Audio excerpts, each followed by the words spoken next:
Delivery charges इन angel one, या angel one में जब आप डिलीवरी वाले शेयर खरीदते और बेचते हैं तो उस पे आपको क्या क्या चार्जेस लगते हैं और वो कितने होते हैं, इसकी हम बात करेंगे। ज़्यादातर लोगों को जैसे पता होगा कि एंजल वन में जब आप डिलीवरी के शेयर खरीदते हैं तो ब्रोकरेज जीरो होता है, जब हम उन्हें बेचते हैं तो भी ब्रोकरेज जीरो होता है। तो ब्रोकरेज तो जीरो होता है, लेकिन इसके अलावा और भी काफ़ी सारे अलग अलग चार्जेस होते हैं जो आपको पता होने चाहिए। तो वो सारे चार्जेस हम यहाँ पे डिस्कस करते हैं एक एक करके कि वो क्या होते हैं, उनमें से कौन से बाइंग के समय लगते हैं, कौन से सेलिंग के समय लगते हैं और कौन से दोनों समय लगते हैं। तो चलिए शुरू करते हैं। सबसे पहले हम बात करते हैं ट्रांजैक्शन चार्जेस की। ये ट्रांजैक्शन चार्जेस जो है ये एक्सचेंज को दिए जाते हैं, एनएसई या बीएसई को।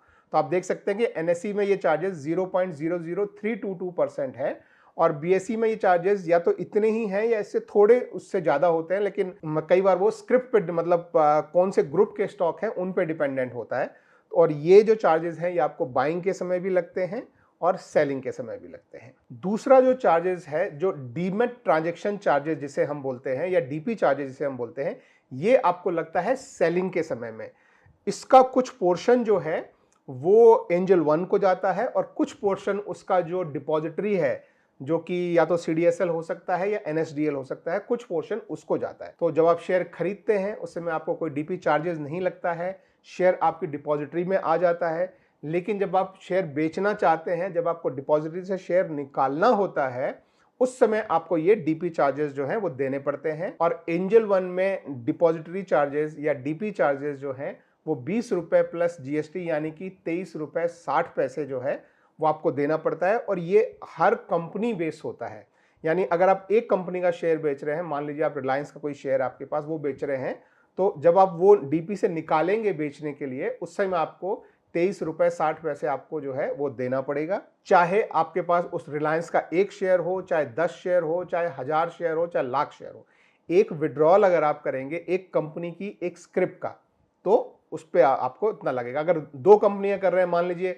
आप एक इन्फोसिस का निकाल रहे हैं, आप एक टीसीएस का निकाल रहे हैं, दो शेयर आज आपने बेचे हैं, तो बेचे अगर वो डिपॉजिटरी से निकाल के बेचे हैं तो हर इंडिविजुअल पे आपको 23 रुपए 60 पैसे प्लस 23 रुपए 60 पैसे आपको जो है लगभग 47 रुपए आपको जो है वो देना पड़ेगा। तो ये डीपी चार्जेस जो है सिर्फ सेलिंग के समय पे लगते हैं। इसके अलावा गवर्नमेंट का सिक्योरिटी ट्रांजैक्शन टैक्स लगता है, जिसे हम एसटीटी बोलते हैं शॉर्ट में, वो 0.1% लगता है। वो बाइंग के समय भी लगता है और सेलिंग के समय भी लगता है। कुछ लोगों को शायद ये लगता है कि प्रॉफिट पे लगता है, ये प्रॉफिट पे नहीं, आपका जो भी पूरा टर्नओवर है, मान लीजिए आपने 100 रुपए के 5 शेयर खरीदे, तो पूरे 500 रुपए का 0.1% जो है वो बाइंग के समय कटेगा। और मान लीजिए इसी प्राइस में आपने दोबारा बेच दिए, तो बेचते समय भी जो 500 रुपए का 0.1% जो है वो आपका एसटीटी में चला जाएगा। यानी अगर आप कोई भी डिलीवरी के शेयर खरीद रहे हैं तो टोटल 0.2%, ये सबसे बड़ा चार्ज होता है आपके इसमें।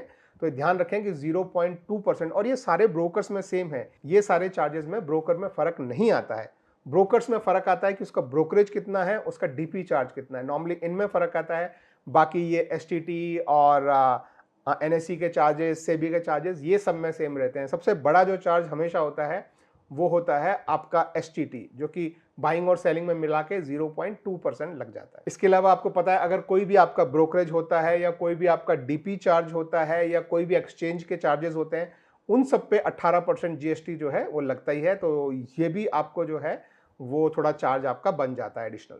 इसके अलावा आपके स्टैम्प ड्यूटी चार्जेस होते हैं जो सिर्फ बाइंग के समय पे लगते हैं, जो कि 0.015% आपके लगते हैं।